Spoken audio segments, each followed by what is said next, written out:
복음과 십자가 교회 주일 예배에 오신 여러분들을 주님의 이름으로 환영합니다. 오늘 성경 본문은 시편 139편 13절에서 18절 말씀입니다. 제가 봉독하겠습니다. 주께서 내 내장을 지으시며 나의 모태에서 나를 만드셨나이다. 내가 주께 감사하옴은 나를 지으심이 심히 기묘하심이라.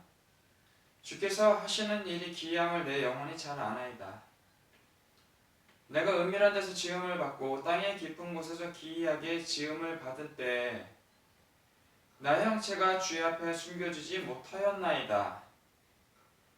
내 형질이 이루어지기 전에 주의 눈이 보셨으며 나를 위하여 정한 날이 하루도 되기 전에 주의 책에 다 기록이 되었나이다. 하나님의 주의 생각이 내게 어찌 그리 보배로우신지요. 그 수가 어찌 그리 많은지요. 내가 세려고 할지라도 그 수가 모래보다 많도소이다. 내가 깰 때에도 여전히 주와 함께 있나이다. 아멘. 이 시편은 다윗의 시편입니다. 시예요, 시. 이 시에다가 유대인들은 곡조, 멜로디를 붙여서 하나님을 찬양하였습니다. 이 제이어스라는 찬양팀이 있는데 그 찬양팀도 시편 139편이라는 찬양을 만들어서 불렀습니다. 시편 전체는 시예요. 찬송시라고도 부릅니다. 그러니까 근데 이 시를 한글로 읽으면 이 시는 운율이라는 게 있잖아요. 근데 그 운율이라는 게 별로 사실 잘 드러나지가 않아요. 느껴지지가 않아요. 근데 이 시편이 원래 히브리어로 쓰여졌지 않습니까? 그래서 원어인 히브리어로 읽거나 적어도 영어로라도 읽으면 이 시의 시편이 가지고 있는 그 시의 운율이 살아납니다.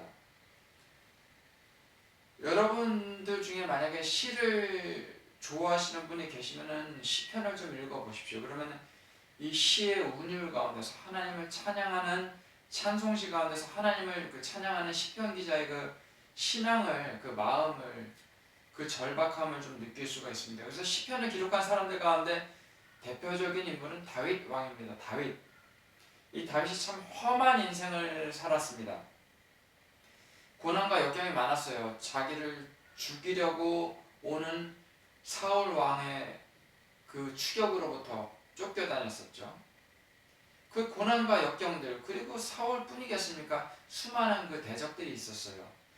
하지만 그 고난과 역경 가운데서도 하나님을 찬양함으로, 신앙으로 그 모든 역경을 극복했습니다. 그리고 하나님께서는 다윗과 늘 함께 하셨습니다. 다윗의 찬송 가운데 거하시는 하나님이셨습니다. 찬송 가운데 거하시는 하나님이시기 때문입니다. 때로는 두려워서 떨면서 하나님을 찬양했어요, 다윗은. 그리고 때로는 범죄하기도 했습니다. 하지만 범죄한 이후에라도 하나님 앞에 돌아왔습니다. 그리고 하나님께 죄를 고백하는 시편을 짓기도 했습니다. 그래서 이 시편을 보면 고난과 역경 가운데서 하나님을 찬송함으로 그 모든 고난과 역경을 이겨낸 다윗의 신앙이 드러나게 됩니다. 그리고 특별히 이 유대인들이 고난과 역경을 많이 겪었던 그 시기가 언제냐면 바벨론의 포로로 끌려갔을 그 시기거든요. 바벨론 포로기 70년. 사실은 그 기간 동안에 시편이 발전을 했어요. 이 시편이 포로기 시절에 정말 많이 불려지기 시작했습니다. 생각해 보십시오. 바벨론 포로기에 이제 남의 나라에 와 있어요. 삶이 쉽겠습니까? 언어도 다르고 먹는 것도 다르고 문화도 다르고 자기 나라가 아니에요. 포로로 끌려와 있어요. 근데 가장 중요한 거는 가장 큰 어려움은 이거였죠.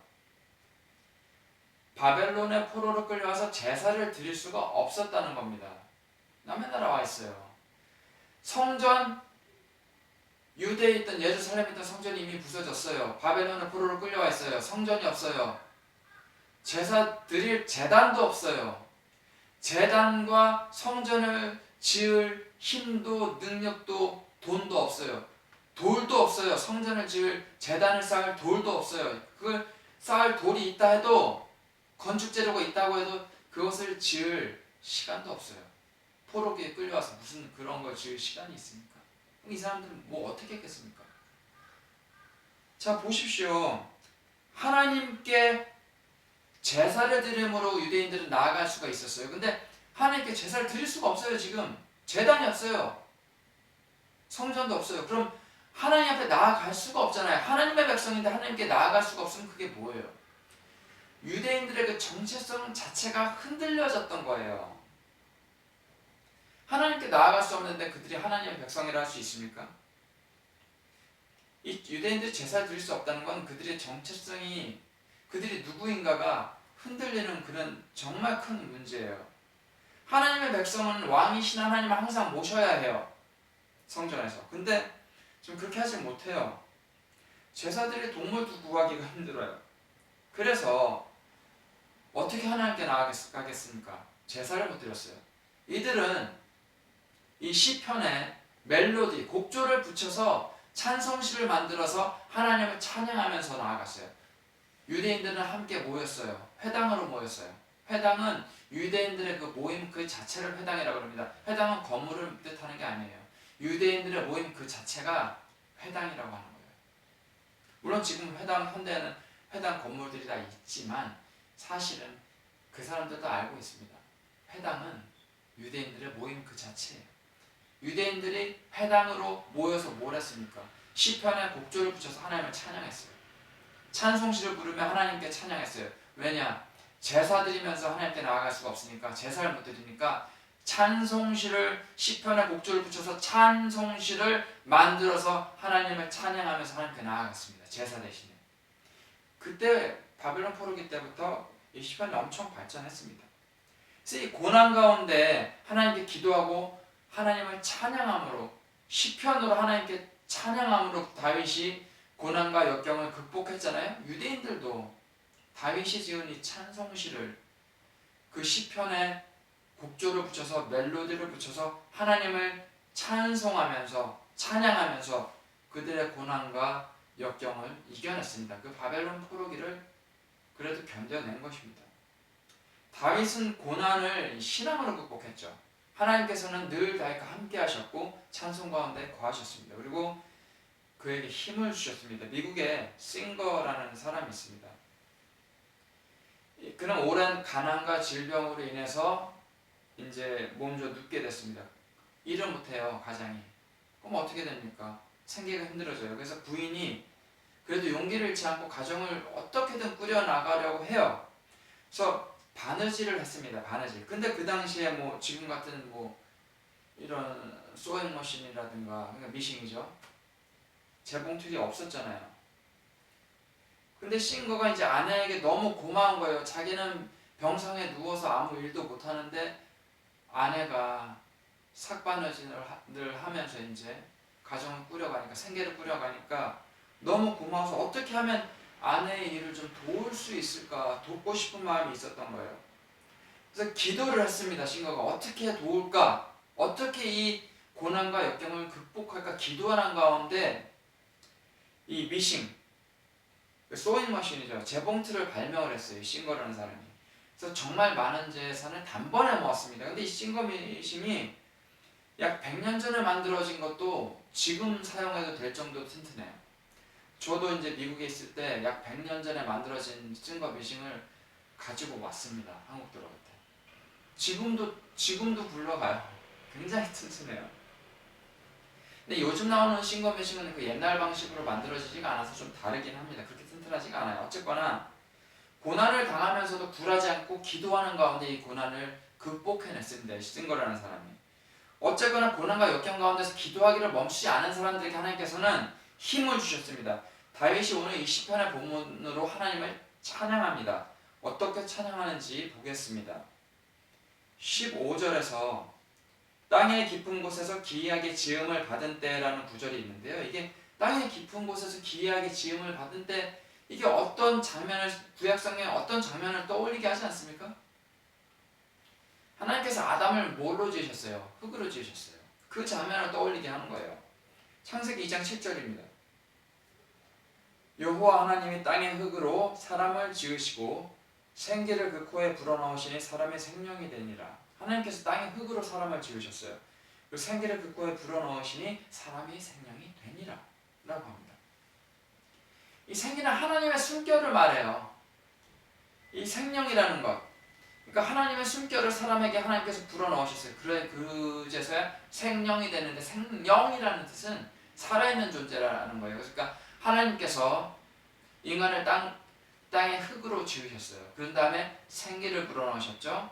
그래서 뭐가 됐어요? 살아있는 존재가 된 겁니다. 원재료는 흙이에요. 흙도 하나님께서 지으신 거예요, 물론. 그리고 흙으로, 하나님께서 인간을 흙으로 지으셨어요. 그리고 하나님의 숨결, 성령님, 하나님의 숨결은 성령님이시기도 하거든요. 어쨌든 하나님의 숨결을 불어넣으셨습니다. 16절에 내 형질이 이루기 전에 주인 눈이 보셨음이라는 구절에서 내 형질이 이루기 전에라는 것은 배아를 의미합니다. 배아. 그러니까 시편 기자는 자신이 어머니 뱃속에 생겨나기 이전부터 하나님께서 자신을 알고 계셨다고 고백하는 겁니다. 저희 또한 다윗과 마찬가지예요. 저희 또한 하나님께서 흙으로 지으신 그 존재들이나 마찬가지예요. 흙으로 지으신 것은 첫 번째 사람인 아담이죠. 하지만 저희 또한 아담의 후손이잖아요. 아담과 하와의 후손들이잖아요. 아담과 하와 이후로 그 아래 태어난 모든 인간들은 아담과 같은 몸을 이렇게 가지고 있어요. 그래서 시편 기자는 하나님께서 자신을 흙으로 지으셨다고 고백하는 겁니다. 아담을 흑으로 지으셨듯이 저희 또한 아담과 같은 몸을 가지고 있다면 하나님께서 흙으로 지으신 존재와 같은 존재예요. 그래서 저희 또한 흙으로 지어진 이런 인간이에요. 하나님께서 저희를 지으셨어요. 그리고 생기를 불어넣으셔서 생명이 되었습니다. 살아있는 존재가 된 그런 아담과 같은 존재예요, 저희는. 그래서 저희는 저희 스스로 저의 몸을 만들지 않았습니다. 하나님께서 인간을 만드셨다면 지으신 분이 하나님께서 인간을 더 잘 아실 것입니다. 인간이 인간을 창조할 능력이 없습니다. 시편 139편 16절입니다. 내 형질이 이루어지기 전에 주의 눈이 보셨으며 나를 위하여 정한 날이 하루도 되기 전에 주의 책이 다 기록이 되었나이다. 16절에서 정한 날이 하루도 되기 전에 주의 책에 다 기록이 되었나이다라고 말을 합니다. 정한 날은 뭘까요? 정해진 날. 이 메소포타미아 지역을 비롯한 그 고대 이스라엘과 이스라엘 주변 국가들 있죠. 메소포타미아를 비롯한 이스라엘 주변 국가들. 그 주변 국가들에는 이런 믿음이 있었어요. 그러니까 사람이 태어나서 살고 죽는 날들을 신들이 주관한다. 신들이 정한다. 이렇게 믿었어요. 그게 정해진 날이라는 뜻이에요. 정한 날. 신들이 정한 날이라는 거예요. 그래서 이스라엘과 이스라엘 주변의 나라들이 비슷한 이런 문화를 가지고 있었어요. 이스라엘은 오직 하나님만을 섬겼죠. 하지만 이방 신들을 섬기는 이스라엘 주변 국가들이 있었는데 그 주변 국가들과의 교류가 있었고 문화적인 교류가 있었어요. 그렇죠? 그 주변 국가들의 영향을 받았어요. 이런 신에 대한 신관, 신을 바라보는 그들의 관념들, 신앙들, 이것들 주변 국가의 이방 신들을 섬기는 이 개념으로부터 많은 영향을 받은 거예요. 그러니까 저희도 한국인이잖아요. 근데 중국과 일본으로부터 문화적인 영향력을 조금은 받잖아요. 중국과 일본의 미신 같은 거 한국에 들어와요. 그들의 거짓 신들 또한 한국으로 들어와요. 넘어와요. 이런 것과 마찬가지예요. 이스라엘과 이스라엘 주변의 국가들에서는 하나님의 백성이 아닌 사람들은, 그러니까 각 사람의 운명을 신들이 한 명 한 명 책에 기록했다라고 믿었어요. 이게 이제 이방 신들을 믿는 사람들의 그런 믿음이었죠. 근데 그 책에는 그 사람의 운명에 대한 신들의 뜻이 제시되어 있다. 그리고 그걸 절대 바꿀 수 없다. 뭐 이런 것까지는 아니에요. 가령 근데 이런 건 있어요. 그러니까 가령 이제 신이 정해놓은 죽음의 날이 이르기 전에 죽는 사람은 신이 정해놓은 그 죽음의 때가 이르기 전에 좀 일찍 죽었다. 뭐 요런 정도의 개념이에요. 신이 정해놨는데 저 사람은 일찍 죽었네. 뭐 이런 정도. 근데 그러니까 이런 거예요. 즉 한 사람이 태어나기 전에 그 사람이 태어나고 죽는 날이 이미 신들에 의해서 정해졌어요. 하지만 그것이 약간 놓쳐질 수도 있다. 그게 완전히 꼭 맞지는 않을 수도 있다. 하지만 신은 정해놨다. 인간이 태어나는 날과 죽을 날을 정해놨다. 뭐 이런 개념이에요. 그러니까 자기가 태어나고 살아가고 죽는 날이 이미 신에 의해서 정해졌다라는 개념이 바로 이제 나를 위하여 정한 날이라는 개념이에요. 근데 이 이스라엘과 이스라엘 주변 국가 그 사람들은 하나님 외에 이제 다른 거짓 신들도 인간의 하나님만이 아니라 이방신들 있잖아요. 그 이방신들이 인간의 운명에 대해서 깊이 관여해서 그 사람이 태어나고 얼마나 살고 언제 죽고 이거를 주관한다고 믿었어요. 이스라엘 사람들도 그렇게 믿었어요. 그 이방신들이 그런 역할을 한다고. 자기 하나님만이 오직 그런 역할을 하시는 건데 세상에 많은 신들이 있어요. 하지만 모든 신들 중에 진짜 신은 바로 우리 하나님이시죠. 그 하나님께서만 이 삶과 죽음을 주관하십니다. 그래서 다윗은 말을 하는 거예요. 나의 하나님이 삶과 죽음을 주관하신다. 나를 죽이려는 많은 악인들이 있다. 사울도 있고 나의 대적들이 있다. 하지만 그들이 나의 생명을 하나님께서 나의 생명을 쥐고 있는 한은 나의 대적들이 내 생명을 해칠 수 없다라는 그런 신앙이에요. 이방신들도 나의 죽고 사는 날을 정하지 못한다. 나의 하나님만이 나의 사는 날과 죽는 날을 정하신다. 손에 쥐고 계신다. 내 목숨줄은 하나님 것이다. 하나님만이 내 목숨줄을 쥐고 계신다. 이것이 다윗의 이 오늘 시편 본문의 고백인 것입니다. 그래서 저의 삶과 죽음도 주관하시는 분은 오직 하나님이세요. 어느 악인도 하나님께서 나의 삶을 붙들고 계시는 한은 어느 악인도 나를 죽일 수가 없습니다. 함부로 해할 수 없어요. 시편 기자인 다윗은 평생을 대적들에게 시달리면서 때로는 목숨을 위협받으며 살았습니다. 사울 왕에게 때로는 다른 수많은 대적들에게 그리고 자신의 아들인 압살롬에게까지 쫓겨다녔어요. 압살롬에게까지. 물론 자기가 잘못한 것도 있었죠. 하지만 그런 생명의 위협이 있을 때 다윗은 자신의 하나님의 손길로부터 탄생했다. 하나님께서 나의 사는 날과 죽는 날을 주관하신다. 나의 목숨줄은 하나님의 것이고 하나님만이 내 목숨줄을 쥐고 계신다라고 고백을 했어요. 나의 사는 날과 죽는 날을 하나님께서만이 주관하시기 때문에 나의 대적들이 다른 이방신들이 나를 함부로 죽이지 못한다라는 믿음의 고백을 했습니다. 바벨론 포로로 이제 끌려간 유대인들 또한 이런 고백을 했을 거예요. 이 다윗의 시편으로 찬양을 했을 때 바벨론 포로기 때 이 시편도 분명히 불려졌겠죠. 그곳에서 계승이 되고 전해지고 보존이 됐으니까요. 그리고 바벨론의 포로로 있던 사람들이 포로교에서 풀려나서 이 시편을 두루마기를 시편이 쓰여진 그 성경 두루마기를 가지고 나왔겠죠. 잘 보관해가지고. 그래서 지금까지 저희가 이 시편을 읽는 거 아닙니까? 시편이 그때도 전승이 됐어요. 그들에 의해서도 불리어졌을 것입니다. 바벨론 포로기 때 이 시편, 다윗의 시편을 읽으면서 어떻을까요? 그 심정이 어땠겠습니까? 바벨론으로 포로로 끌려갔어요, 유대인들이. 이 다윗의 시편으로 찬양했을 때 다윗과 같은 믿음으로 하나님께 고백했겠죠. 우리가 힘든 포로기 생활을 지나고 있지만 저 바벨론 악인들이 우리의 생명을 주관하는 것이 아니다. 오직 하나님만이 나의 사는 날과 죽는 날을 정하셨고 주관하신다. 나의 목숨줄은 오직 하나님께 있다라고 고백했을 것입니다. 하나님께서는 저희를 아십니다. 저희가 모르는 저희의 모습까지도 아세요. 그리고 저희를 아시고 저희의 삶을 향한 하나님의 계획이 분명히 있으십니다. 내가 살고 죽는 것이 오직 하나님께 달려 있습니다.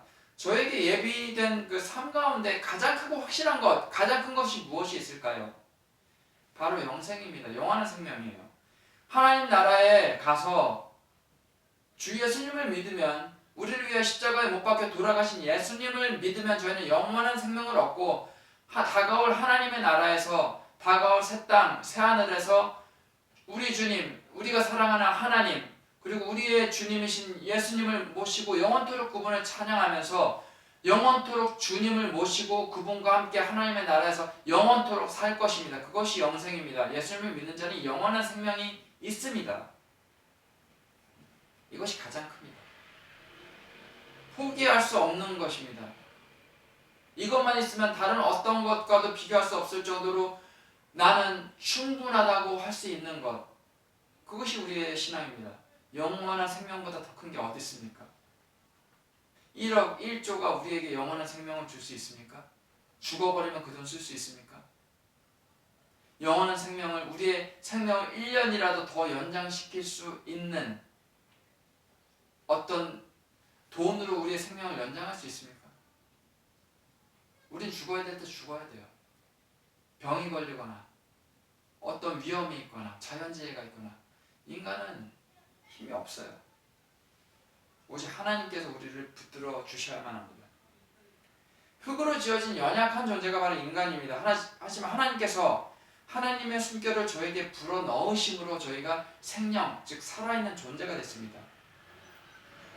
하나님의 숨결은 다른 말로 하면 성령님이신데요, 하나님의 숨결이 저희에게 불어넣어짐으로 흙으로 만들어진 이 연약한 존재가 살아있는 존재, 즉 생명이 있는 존재가 되었습니다. 인간은 생명이 있는 존재, 살아있는 존재로서 죽지 않는 생명을 가지고 있었습니다. 하지만 아담과 하와가 범죄함으로 이 생명을 잃어버렸어요. 그래서 아담과 하와 아래서 태어난 모든 후손들이 이 죄와 사망 가운데 있습니다. 비록 숨을 쉬고 살기는 하나 모두 흙으로 돌아갈 존재들이에요. 왜냐하면 하나님의 숨결이 불어넣어져서 생명을 얻었는데 아담과 하와가 하나님께 불순종했잖아요. 선악과를 먹었잖아요. 먹지 말라는 것을 먹었잖아요. 불순종했습니다. 그 불순종이 타락으로 이어졌습니다. 그래서 생명을 잃어버렸어요. 쫓겨났어요. 그래서 아담과 하와 아래서 태어난 모든 자들은 이 죄와 사망 가운데 있어요. 하지만 예수님을 믿지 않으면 모두가 몇십 년 살다가 죽으면 그대로 끝이에요. 무덤에 묻히면 그대로 그냥 영원한 생명 없어요. 그냥 끝이에요. 죽는 거예요. 없어져요. 하지만 예수님을 믿는 저희는 다릅니다. 예수님을 믿는 저희는 영원한 생명을 얻습니다. 무덤에 가도 예수님 다시 오실 때 두 번째로 다시 오시죠. 첫 번째로 2000년 전에 오셨고 동정녀 마리아의 몸을 입으셔서 오셨죠. 하지만 이제 곧 다시 오실 것입니다. 다시 오실 때가 언제인지는 모르죠. 물론 오늘 오실지 내일 오실지 200년 후에 오실지 10년 후에 오실지 1년 후에 오실지 누구도 몰라요. 그걸 안다고 하면 그건 정말 이단입니다. 이단. 그건 누가 알아요. 하지만 오늘 오실 수도 있다. 10년 후에 오실 수도 있다. 그분의 오심을 우리는 준비하자. 거룩하고 정결함으로 거룩한 주의 신부가 되자. 이거는 신앙이에요. 이건 이단이 아니에요. 우리는 예수님께서 언제 다시 오실지 몰라요. 예수님을 믿는 저희는 영원한 생명을 얻었습니다. 저희를 지으시고 생명을 주신 하나님을 찬양합시다. 저희를 향한 하나님의 계획은 예수님을 믿고 영원한 하나님의 나라에서 영원한 생명을 얻어서 그분과 함께 평안히 영원히 거하는 삶입니다. 저희를 창조하시고 영원한 생명을 주신 하나님을 찬양합시다. 기도하겠습니다. 사랑하나 풍성하신 하나님 아버지, 은혜를 감사합니다. 저희를 위하여 목숨을 바치시고 십자가 못 박혀 돌아가신 예수님을, 당신의 하나뿐인 아들을 저희를 살리시기 위하여 보내주신 하나님을 찬양합니다. 고난과 역경 가운데서 하나님을 찬양함으로 이 모든 고난과 역경이 저희를 죽이지 못하고 오직 저희의 삶과 죽음을 정하신 분은 오직 하나님뿐이시라는 사실을 기억하고 이 세상의 위협이 저희의 삶을 위협하지 못한다는, 죽이지 못한다는 그 사실을 알고 믿음으로 고백하는 저희가 되길 소망합니다. 흙으로 지어진 저희에게 주님의 생명의 숨결을 불어넣어 주셔서 영원한 생명을 주시고 아담과 하와의 범죄함으로 그 생명을 잃어버렸지만 예수님을 저에게 보내주셔서 십자가 못 박혀 돌아가시기까지 하심으로 저희를 대속해 주신 주님의 은혜에 감사드립니다. 그 생명의 은혜에 감사하며 땅끝까지 주님의 예수 그리스도의 증인이 되는 복음의 일꾼이 되길 소망합니다. 예수님 이름으로 기도합니다. 아멘.